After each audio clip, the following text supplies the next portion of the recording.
You're listening to the voice of IWA Flip here on Interfed Radio. Welcome to Play Your Way. In studio, the golden standard himself, Melvin Mayhem. Melvin, welcome to the show, bro. How's it going, Flip? Oh man, you know what?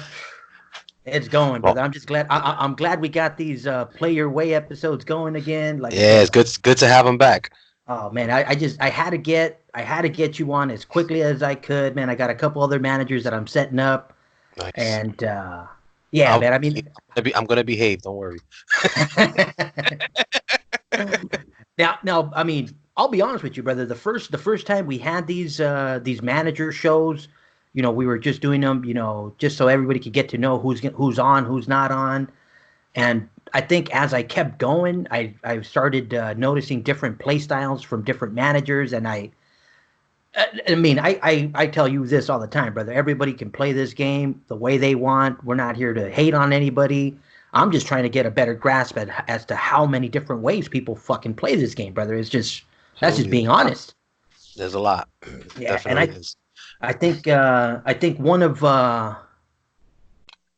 the ways we haven't even covered. As you know, even though we've covered the at-large, we've covered small roster, we've covered angle-based play, we've covered, you know, because there are so many ways to play it. But I think the one that we've completely skipped over is the commissioners. Oh, yes. I mean, because let's be honest. I mean, there's a lot of people in this game, and I've already been talking to a couple other commissioners that I'm going to bring on to kind of talk about their side of the commissioner, you know, world, but. I mean, that alone is a different play style. You guys that are listening, you guys gotta know the commissioners don't get paid. I mean, other than a few matches that they wish. If I got paid for this, I'll quit my job. Yeah, right. I mean, so you know, they're doing this out of the love for the game. They're doing this out of the love for, you know. I mean, well, shoot, why am I saying? What I mean, why do you like commissioning? What's the? I think Flip, for me, that it's more of the creative freedom, and also just the fact that I get to spearhead a league completely. You know, once I get on and have like a great group of managers, which, you know, fortunately I do have right now in the Wicked Wars League out in Diamond. I've got a great group of managers. It's when you have such a collective group of minds that, especially in my league, where, as you know, Flip, is kind of off the radar, and it's, I think, the only league where you have that 100% creative freedom where you can say and do whatever the hell you want. For me, it's fun because I get to take these stories that they give me and kind of like bring them to life and intertwine the trash talk, and, you know, it's I guess it's the, you know, the entertainment factor of it all. And I do have a passion for like the artwork and putting these things together. You see my work, Flip. I really am passionate about that. So I think that's the main reason I do the commission, is because I get to take what you know would essentially be, and you know this from, you know, past. I mean, you've been long in the game long enough to know this, but it used to be just a regular black and white bulletin. You know, there was really nothing to it, and then I kind of just came along and changed the game basically with the customization, adding the color, and I just, you know, I took it another step from there and said, you know, what can I do next to make it even more fun for myself? And that was going off the grid and making WWL Uncensored and the first league of its kind. So there's different ways why I do it, but the main reason has to be for the artistic side of it and for the entertainment value. Oh yeah, I mean, I think you touched on a couple of points right there, brother. Where, I mean, creative freedom. I mean, even though they're, and again, this goes back to, you know, our first point where, and everyone plays in different ways. But, you know, when you have someone, you know, with your creative background, with your style, and you can take a few lines that the manager shoot your way, you know, add some pictures, add some more pizzazz to it, it just makes the league pop. And then you take it a step further, where well, I mean, let's be honest. I mean, shoot, I mean, the one thing about the Wicked Wars League is that it's published, or the report is published outside of the guidelines, you know, that, you know, the other leagues, you know, and the IWA has no jurisdiction over my report at all. Zero. I do what I want. And let's be honest. I mean, it took a bold move on your part to ask for something of that nature. And I think there was, you know, there's a thing that, and again, I don't hate on anybody playing this game, but there's a lot of traditional managers that like the back and forth in the bulletin. These, you know, that's what they want to see. They still enjoy that nostalgia from the game. to be able to send trash talk in, respond the Hmm. next cycle, and Yeah. nothing is wrong with that. Again, I'm not hating on it. I'm No, not, like I absolutely said, not. That's old school. Love it. everybody can play the game the way they choose, the way they feel comfortable. Hmm. And but I think there was a need and a push for, I got this from a few leagues that I was in where the trash talk would go off the rails and certain managers would get upset because of Yeah. certain Petty shit. topics Stupid shit. Yeah. or whatever it was. Yeah. And They got butthurt. you just find exactly. I mean, in other words, it wasn't their way. It wasn't their way to play. No. And you just said, hey, you know what? I'm going to be off the radar. I'm going to be Yeah. uncensored. Come say what you want. Everybody here is an Exactly. adult. We understand that it's a game. We understand that it's not taken personally, and it shouldn't be. I mean, just in the last couple of cycles, I think you and our characters have gone through the worst of it, and neither one of us, Oh, have we? neither one of us is like, yeah, literally butthurt, literally butthurt. Literally. But I none was of waiting us for that.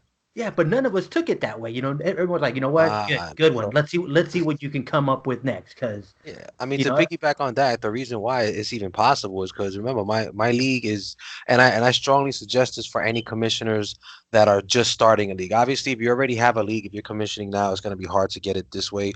But if you're going to start up a league and you're doing a startup, which I have seen some new leagues coming on board, your best bet, and I mean some people might look down on this, but I think depending on who you bring on, it has a potential to really be something special. But you should make your league invite only. And what I mean by that is that's how the WWL is, that anybody that comes into my league, they have to go through me first. They don't go through the IWA. So basically, even if somebody tries to email Kim and says, "Oh, I want to be, a part of the WWL," she's gonna redirect them to me because I have the final say in who gets in the league and who doesn't. And for me, I think that's great because I get to present the league to to that certain manager and say, "Listen, this is the way this league runs. You can't take nothing personal. You're gonna see some off the wall shit, and I guarantee you will see shit in this report that I do that you will never have seen ever in any other bulletin in the history of the game." And Flip, I'm pretty sure you can attest to that. I don't think you've ever seen some of the images and shit that's been in my report that oh has no, ever been in another report, and So again, and to play a little bit of a devil's advocate, to go it, for it. Melvin. I mean, it's not for everybody. It really isn't. Mm-mm. So hey, you know what? Maybe you don't, maybe that's not your style. Maybe that's not something you want to see in your IWA. Yeah, We get it. That's exactly. why that filter is there. That's why Yeah, it's not published, in the PDFs. That's why it's off over here, because exactly. there is a I don't want to say a need for it, but you know, there was a request for it because we started seeing it in different Yes, leagues, and it was like, you yes. know what? There's enough players in the game today that want to go a little bit more uncensored-ish. So it opened the door, and even more. Just having yourself, take that ball and chain and run with it, brother. Exactly. I think was And I sensed it, Flip. I knew from the remember, and initially, I mean, the WWL wasn't initially meant to be uncensored. It was more of something that I started seeing happening. Like some of the managers were kind of pushing the boundary, so to speak, with their write-ups. And I was, I welcomed it. I was like, you know what, let me see. I kind of tested the waters in the first few cycles to see exactly how this would play out and how the managers would react to it. And surprisingly, I got some really good feedback. Someone was like, "Yo, this is crazy. I didn't know you could post that."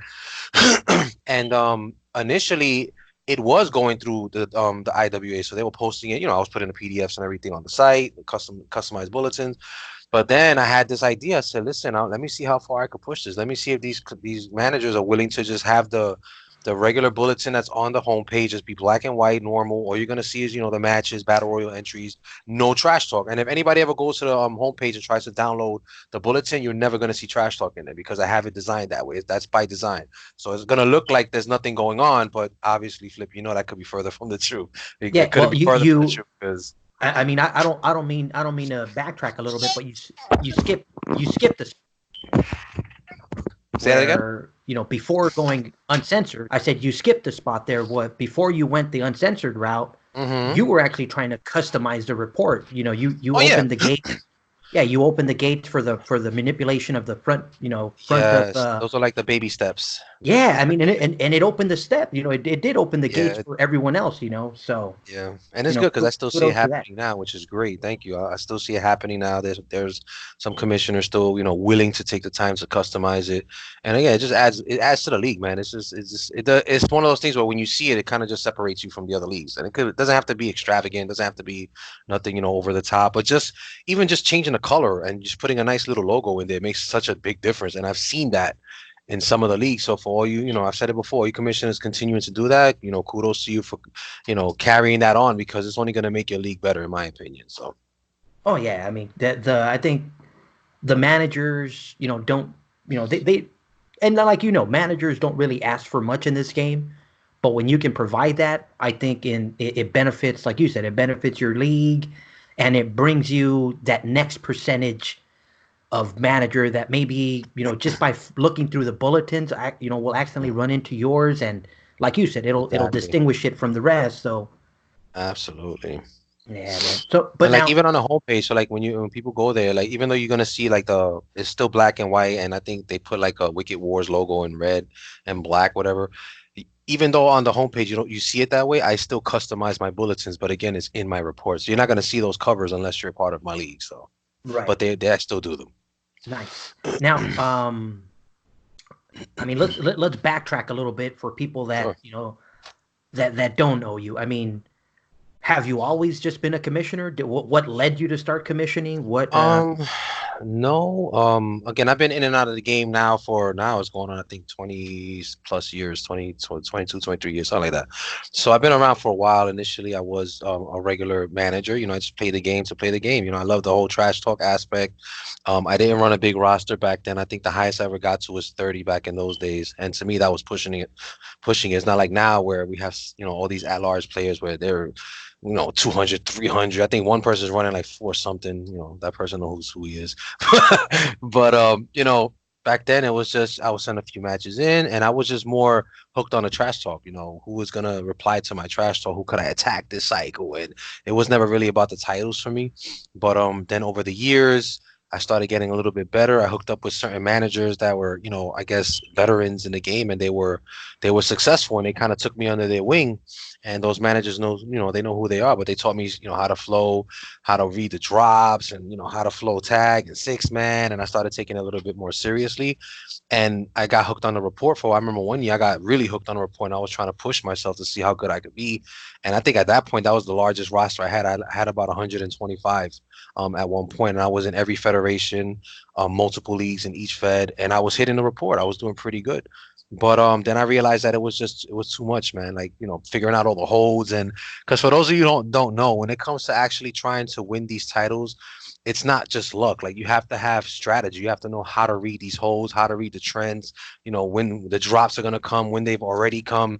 It's a lot of work. So the more wrestlers you have, the more you're gonna stretch yourself thin and try to find more time to get that done. So at one point I said, you know what, let me just see if I can, transition from this and maybe jump into a new aspect of the game, which, as you know, is commissioning. And at that time, I actually took over the NBL, which is the New Blood League. And at that time, it was a dying league. It was pretty much on its way out. There were only, I think, 3 managers when I took it over, 14 cards total. I think like 4 people in the battle royal. And I took it from this defunct league into one of the top 5 leagues for the 2 years that I was in power over it. And to this day, the NBL is still known as one of the older premier leagues that came along in the IWA. So I think from then on, it's just my passion grew as far as being a commissioner. I wanted to see exactly what could be the next step after that. And now I have found that next step, which of course is the Wicked Wars League. now, 20 years. I mean, that's saying something right there, bro. Hmm. Any, I mean, in those 20 years, did you run into any commissioners that maybe inspired you? That maybe you thought like, oh man, this Uh, this guy, I this can't. guy's this guy's good. But I can be better. Or To be honest, I can't say that I did, only because again, my style, even when I first started in the NBL, my style, I was already thinking. outside the box. So like I would see these, commissioner reports, and they didn't.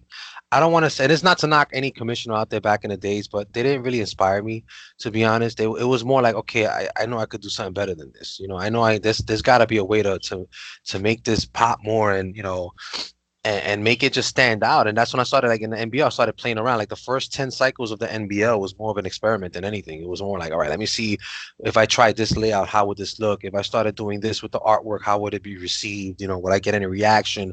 And then once I started really going all in with my artwork and my streamlining of the report, that's when I started seeing the managers just engage out of nowhere. And then the cars, the activities just started shooting up, and people were emailing me, and then I got more involved with, the whole personal communication, because to me communication is key. If you're going to run a league, you have to be in contact with your managers. The worst thing you could be is a commissioner and you have no idea who's in your league or who's doing what, because that makes it harder to navigate these otherwise great feuds that could have been but weren't, because no one was communicating. I mean, you might want to rely on I think it's called the pen pal. They still do the IWA pen pal. Like I think it's $1 or something, and they'll reach out on your behalf. But in this day and age, that's kind of redundant, because you can just jump online and get an email, go on Facebook, and have instant communication with these managers. So I mean, it Oh was yeah, I again, think it was never putting anybody down as far as were they inspiring me? No, they were not, unfortunately. But looking at their work kind of pushed me to be better. And I right, feel right right, now right. I am one of the premier commissioners in the game. Now, it's funny you say that, but I actually remember back in like '95 when I first came across the game, '94, '95, Hmm. and I remember getting my first bulletin. And this is, Yeah. I mean, I was in high school, and I'm looking at this bulletin, and I got my computer class, and I'm looking at some. I mean, like I said, I had no idea who the commissioner was, but I know it was just literally like done on a typewriter type stuff, and I'm Yeah. like, bro, I got Corel Draw. I can do something way better than this. Exactly. I mean, like I said, I mean, not to mock their stuff, because again, I never came from a wrestling background, bro. I think that's the one thing that I always tell everyone. It's like, look, I'm not gonna pretend I was a wrestling fan. I'm not gonna pretend like I had, this like, diehard wrestling hardcore, attitude. But like you, I was more into the graphics. I was Yes. designing flyers for parties. I was designing, I remember the LA scene, just doing, flyer after flyer, and and in my spare time doing this IWA stuff, and I'd be like I wonder what it takes to be a commissioner. This back, obviously, I was, as word, if I'm naive now, back in those days, I was just completely clueless to how easy it was to become a commissioner in the damn Yeah. IWA. But Hmm. I didn't last, because my everywhere I would go, my league kept closing, and then I'd get transferred to Yeah. another league, and that league had huge rosters, and I'd always fell out of Hmm. the loop. I wasn't Yeah. I wasn't hip enough to be on the pen pal list, and I Yeah. didn't go to that extent. But I remember I remember coming back in 2004 and running, no, 2011, and running into the dungeon, and like the dying dungeon. I'm talking about Yeah.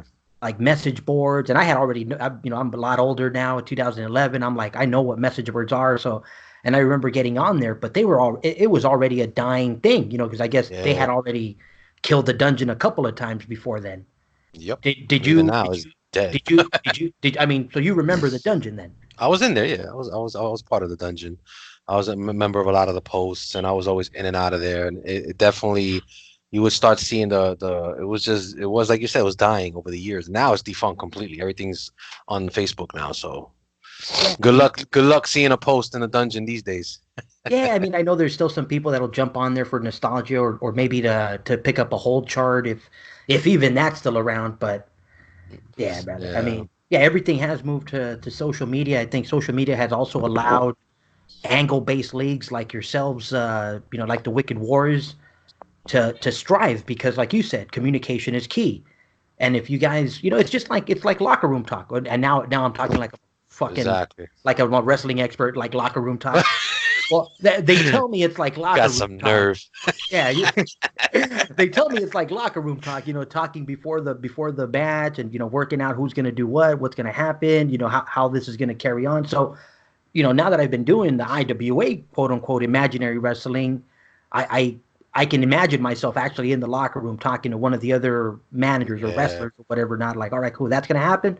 Cool, let's Hmm. run with it. Let's go. Let's put on the show. Let's rock. Let's see how this comes out. And Exactly. I mean, I mean, for anybody listening, I mean, that's what this is really. Pretty much. For us You angle-based know what I think? players, You know what I think is I more mean, like you I'm have to in be no. like a maestro. That's how I look at it. You're the maestro. You're the one like, with the sticks and kind of, navigating the flow of what's going on in your league. So I look at myself as a commissioner, I look at myself in that role that I am the maestro of the league. I make sure everything is in sync, it's clicking, everybody's on the same page, and the rest falls into place on its own, man. Yeah, I mean, and now I think the other side of being a commissioner is keeping structure. And again, Yeah. not every league keeps the same amount of structure. Not every league requires the same amount of structure to keep going. I mean, Hmm. I think I mentioned that a couple times with some of the other shows where the pace of a league is also something that different people that attracts different groups of people. Yeah, it's very important how you pace your league because some people, like you said in other podcasts, some people like that fast pace, every cycle pay-per-view kind of deal, or the instant gratification that social media gives us these days. Some people, they're all for that, but then you still got those players that are still they're still clinging on to the old school way where they would let more cycles go by between pay-per-views, and they would want to wait for trash talk, and they don't want that instantaneous part of it. They rather get rid of that. So I think in my league I try to balance that out in a sense where even though I do have the access to the social media, and I do have the WWL Facebook page, and as you can see I do post on it, but I don't overdo it because I don't want to kill off what the report is, like what the Right. main, because I feel like if I water down the Facebook page, it's going to take away from the report. Oh So I yeah. No, I think intentionally, I I yeah, intentionally. I think a build up, especially in an angle based thing, especially how there's 3 weeks in between cycle. Exactly. I think that build up, helps the pay per view become more relevant. I mean, I know right Absolutely. now, what do you got coming on in the Wicked Wars? Femme Right Fatale? now, Femme Fatale is coming up, the all women's pay-per-view. It's a cycle after this one coming up. It's a pretty big deal because only the women are going to be involved.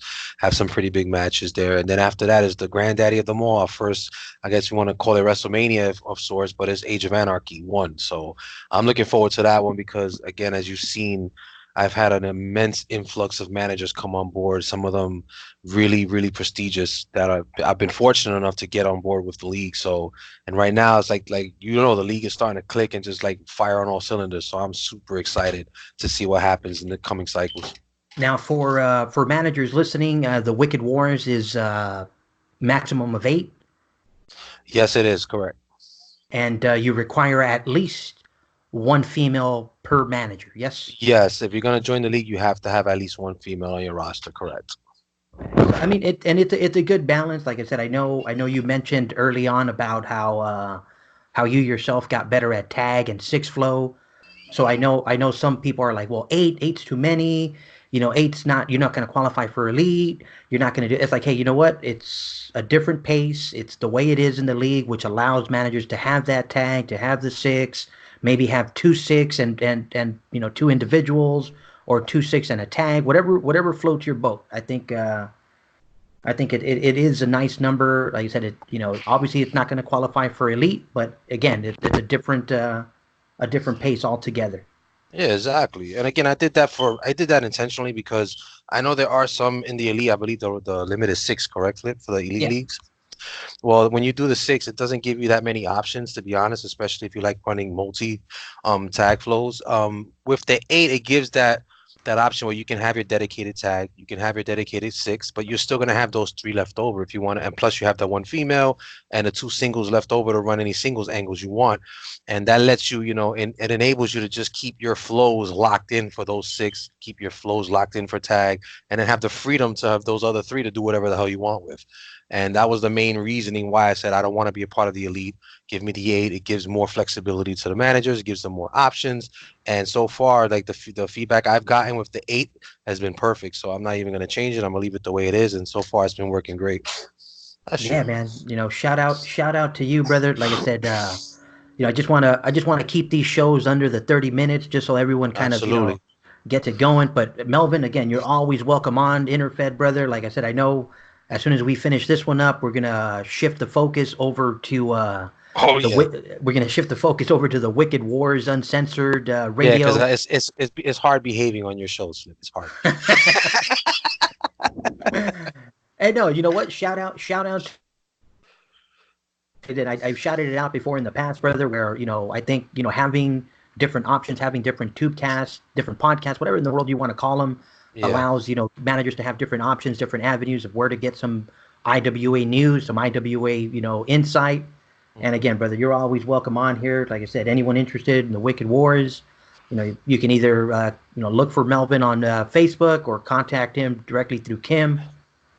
And, Exactly. Or if you need my email just for you guys out there is wickedwarsleague@gmail.com. So if you're interested in the league or if you heard about it and you want to touch base with me on potentially joining my league, then don't be scared to shoot me an email and I'll see what I can do for you. sounds good, brother. Well, that's all the time we got right here on Play Your Way here on Interfed Radio. You've been listening to the golden standard himself, Melvin Mayhem, and myself, IWA Flip. We'll see you guys next time. Always a pleasure, man. Have a good one. Late.